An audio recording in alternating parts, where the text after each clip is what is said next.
What is good, everyone? This is your host, Deanna Radulescu with Label Free Podcast. To live your best life, you must live label free.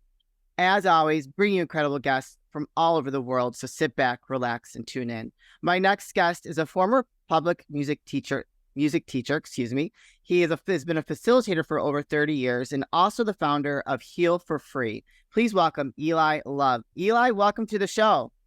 Thank you, Deanna. And I want to thank you also for the great work that you do on your podcast show, reaching millions of people with great information. Appreciate that. Thank you. Yes, we love what we do. We're very invested, very excited where things have taken us, and just really enjoy having conversations with people like yourself that do real interesting work. So can you tell us a little bit about maybe your journey to becoming a facilitator and being the founder of Heal for Free? Yes, I can do that, but I want to give your audience just a heads up. First, what I'm going to give you and the audience right now is a gift. Okay. And it's the gift that you've forgotten about. I'm talking about everybody. And it feels to me like I'm giving you a crumpled piece of paper that I picked up off the floor and say, here's a present. Yeah. And then we talk. And then when I leave, you look at the crumpled piece of paper and throw it back on the ground. That's what it feels like to me, because so many people hear what I'm saying and they go, okay, I get it. And then they forget about it and don't use it. What they don't realize is that had they opened up the crumpled piece of paper, there's a diamond inside that would have set them up financially for life. And that's what I'm giving you. Deanna, my path started when I was 5 years old, and I was playing with my little brother. We're about a year apart. And I always noticed, I looked out in the world and I always noticed, man, those adults are so grouchy all the time. Yeah. And us kids, we just want to play all the time. We're having a good time. We want to play. We want to laugh. We want to run. And they're always telling us no, or they're being grouchy about something. And I didn't realize it, Deanna, but in the back of my mind, I wrote a script. And I said, I do remember this. I'm going to find out what's wrong with those adults. Yeah. And so I kept that as a script in the back of my mind. And subconsciously, I was always looking out into the world, seeing what the difference is between health and illness, between grouchiness and peacefulness, always making comparisons about people. And luckily, I was an Army brat growing up. So we traveled around the world until I was 18. Then I was a musician after that, and music took me around the world numerous times, always looking at that. What makes people heal permanently? Because you can make your willpower heal you. Like say you have a smoking addiction and you can force yourself, like my mom and dad, to stop smoking. But my mom to this day still says, I still want a cigarette. I have to make myself not. Wow. So my question is what takes people to actually not wanting that to smoke? Actually, that urge leaves them. And I'm telling you, I majored in psychology in junior college my first year. And at that time, Deanna, it was so dry and so one level. I bailed. I said, I can't do this. I want to go depth psychology. So I did that on my own. I read profusely. I tried so many holistic methods, so many Eastern methods. As I went around the world, I would visit doctors and visit churches, visit different institutions to find out how they healed. Gosh, I was in Brazil. I was sitting in on voodoo and macumba sessions over there just to watch, just to see what they did. I was in Bali in the jungles up there watching witch doctors work. Amazing work that they do, all different kinds of modes, studied profusely in the Eastern ways and holistic ways. And after a couple of 3 decades, I finally realized, you know what really heals people? You've heard this a million times, Deanna. People going on a journey downward till they finally reach the bottom. Yeah. And they bottom out. Bottoming out in life looks horrible. It looks like a divorce. It looks like you're in jail. It looks like a terrible illness that you're in the hospital for. And when you experience that bottom for you, you come out of it a changed person.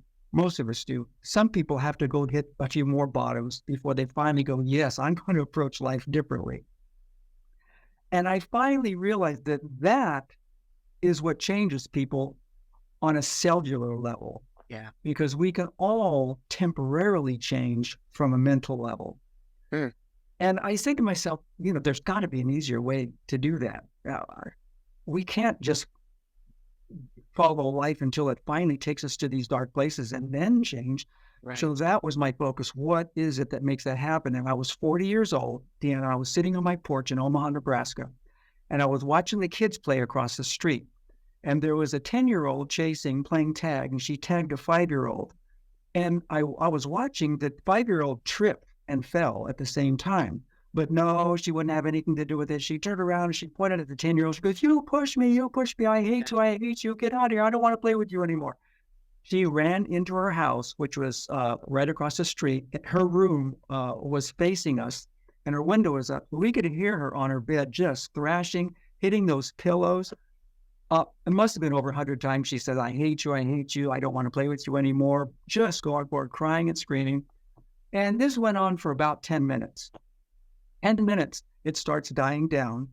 And she literally comes skipping out the front door 13 minutes later and plays tag with the kids again. You know what? The kids don't go, oh, are you okay? Is everything all right? No, in the kids' world, that's how you deal with life. You have a fit and you're okay again. Right. Well, that's one thing to explain to you and to get a visual of. But I was blessed at that moment to not just watch it. I re-experienced that in my body as I was watching it. And I was in my 5-year-old body having that fit and re-experiencing what freedom it feels like to have no concept of judgment. Yeah. Just let your body do what it does in the moment until you're back to peace. Yeah. And children do that with traumatic events, and they do that with ecstatic events. If they're really happy, they're going to dance around and jump up for joy until they're finished with that. But the difference of kids and adults is they will do it for as long as it takes to come back to peace. And I have watched infants go for hours, Deanna, hours until they're finally finished. But when they're finished, they're glowing. And even if you were the one that upset them, they're loving you again. Yeah. It's an amazing journey that we have forgotten about. And here's what happens. Around the age of 5 or 6 to about 9 or 10, we are conditioned out of doing that in the name of behaving, in the name of being a big boy, a big girl, in the name of doing these things right. But what I teach adults is, instead of doing that, we need to potty train children in the world of expressions. Teach them that it's okay to have those expressions. Just take them into what I call the blue room. Find a blue room for your kids, let them do their expressions there and come out, and then they're going to be fine again. And when we do that as adults, stress starts to leave our bodies. And the layers of stress that have accumulated over the decades have created so much trauma and ailments and trouble out here in our experiential worlds. All of that stuff starts to disappear a level at a time. And what I love about this work, Deanna, is that all I do is teach or remind people that they have to go into a safe place where they're not heard or not bothered, and just have a talk about whatever's on their mind until it's finished. And for me, I wasn't ready to get emotional. I was ready to get physical. I was mental. For the whole first year, I was just doing mental talks, and I'd get shift after shift after shift, pop, pop, pop, pop, pop. Here's why I'm doing this. Here's why I'm doing this. Here's why I'm repeating this bad situation. And I got so much clarity with why my life was going in a downward cycle. Sure. And then finally, after a year, I was finally ready to go into my emotional body. And after a year of that, I was ready to go into my physical body. Now, here's what I tell people. We all have our comfort zones. Some people are very comfortable with their emotional body, so they start their work there. I had one client who was very comfortable with his physical body, and he says, you mean I can just act out any way I want to? I go, yeah. He didn't even ask. He just fell to the floor and started having a physical fit. Oh, wow. That was crazy. You feel better afterwards? Oh my gosh. Yes, absolutely. And so what I'm saying is whatever body you're comfortable with, that's where you start, and then it migrates to the rest of your bodies. But it's just profound work. The difference is, Deanna, here's the difference. Okay. You're doing this process until you are peaceful. And what that means is your problem, whatever it was, is gone. You don't say, I feel better about it.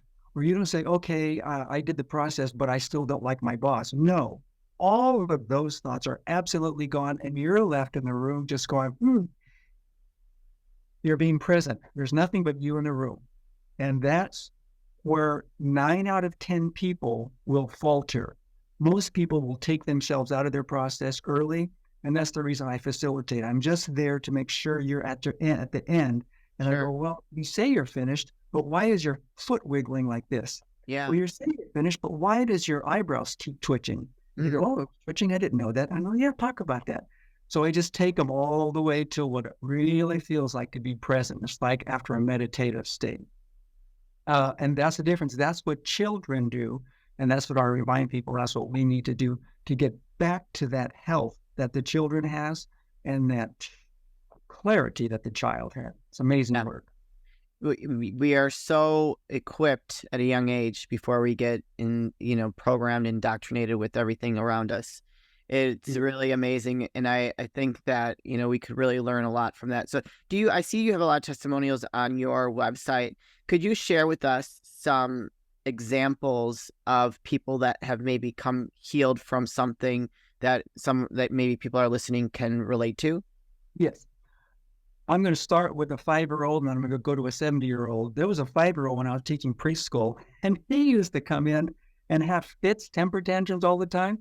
And I'll never forget, whenever it's something he didn't like, he was red hair person. And when he didn't like something, he would say, what? That was the big word around the school. What? And his face would get beet red and he would just sit there and just not do what he was supposed to do and have a tantrum. Well, this went on for a few months, and I finally asked the partner teacher, I go, is it okay if I take him out for recess and just and play with him? Oh, yeah, sure, go ahead.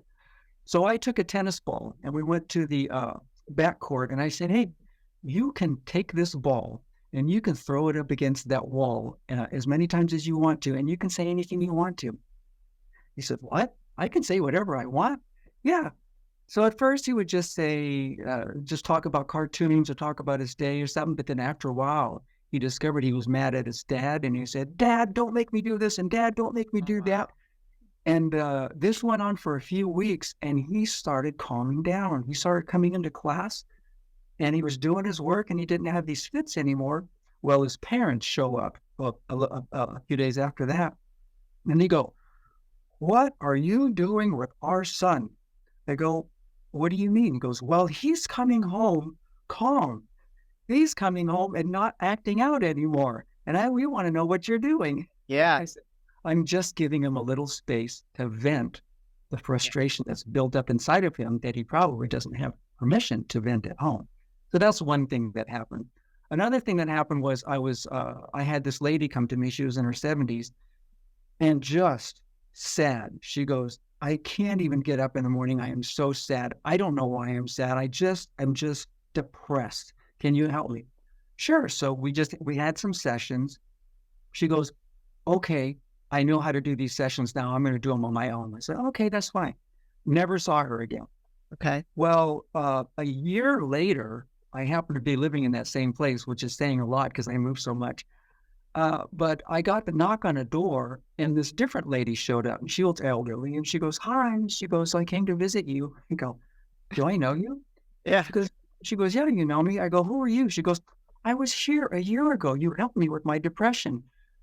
And I went, no, you're that lady? Wow. Deanna, she looked 10 years younger. She moved 10 years, 20 years younger. She had a glow about her.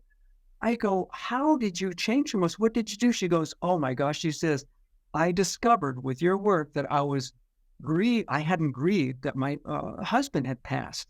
And I was stuck in that depression. I didn't know how to get out of it until I did your exercises.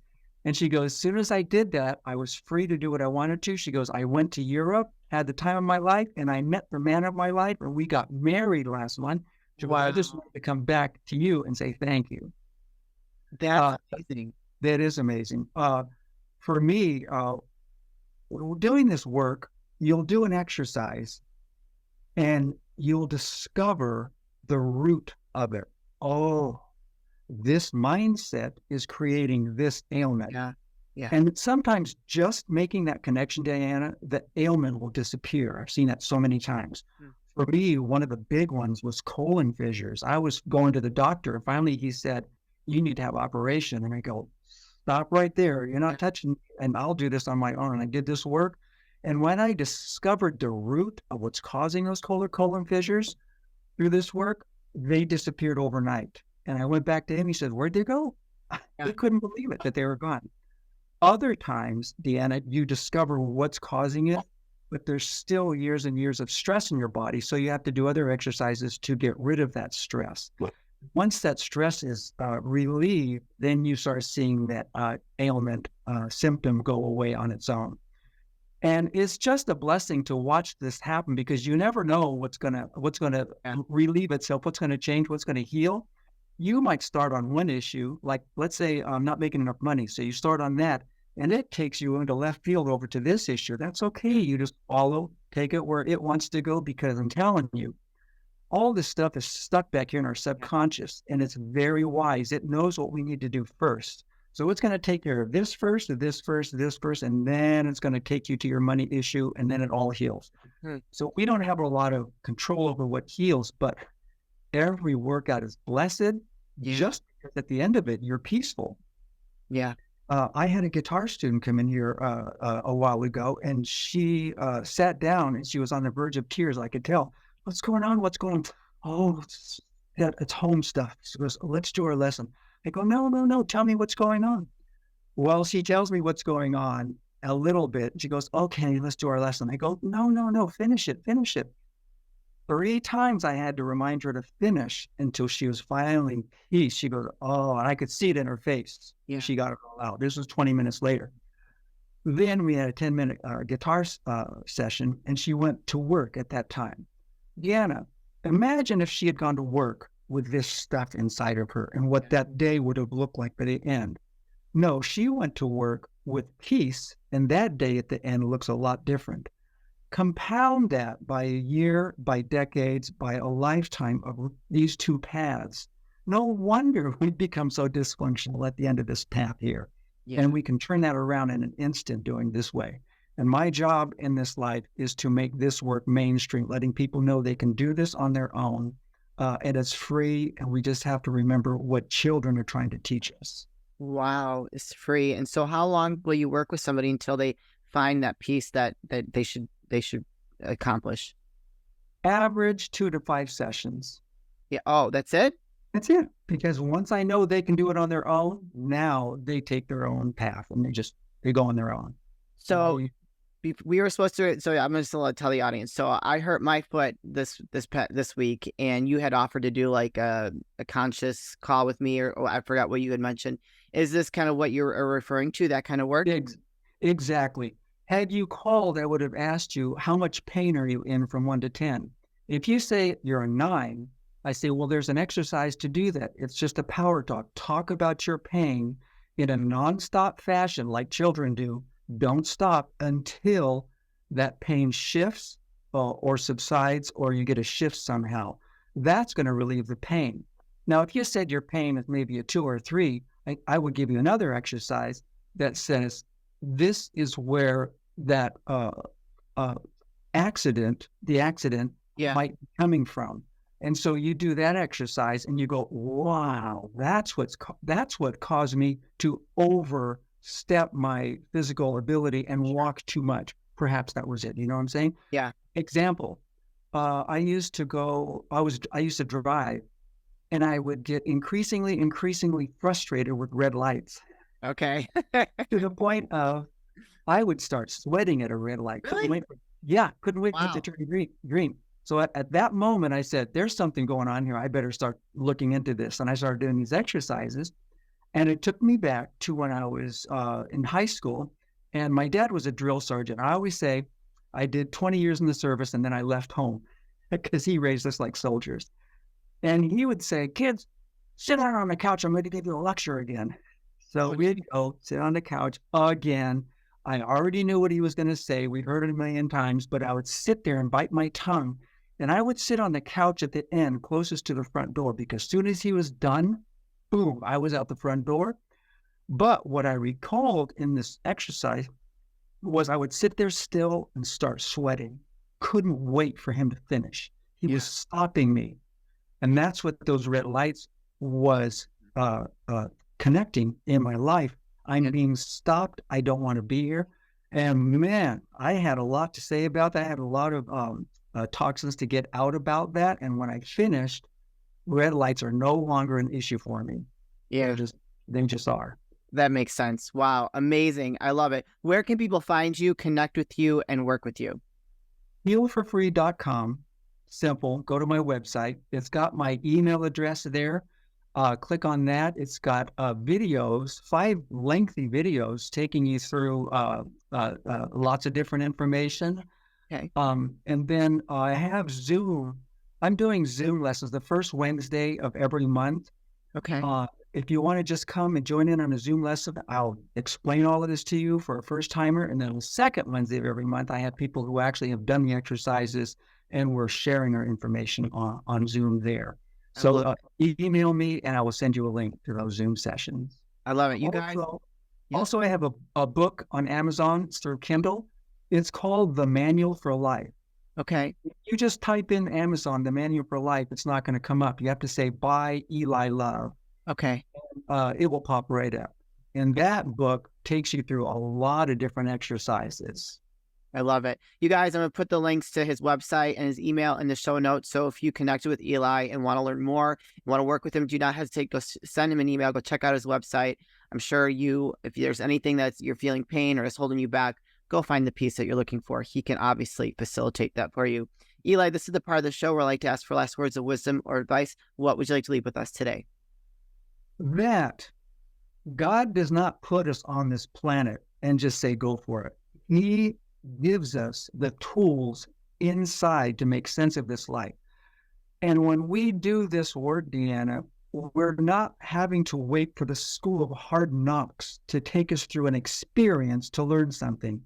We're doing it internally. We're doing it by ourselves. We're doing it safely, and we're getting that exact same experience. There's no way I can explain to you in words what it feels like to go through the experience of one of these processes. You just have to do it on your own. And with that internal experience, you look out into life and you go, I am wiser, I'm smarter, and I'm healthier. That's what happens. And we heal 10 to 20 times faster this way than our typical way that we do it. I love it. Love it, love it, love it. Thank you, Eli, so much for the work that you do, sharing your work with everyone and doing it for free. That is such a gift, and God is definitely working through you in incredible ways. So we really appreciate you. Thank you very much. Thank you. Same to you, Deanna. You guys.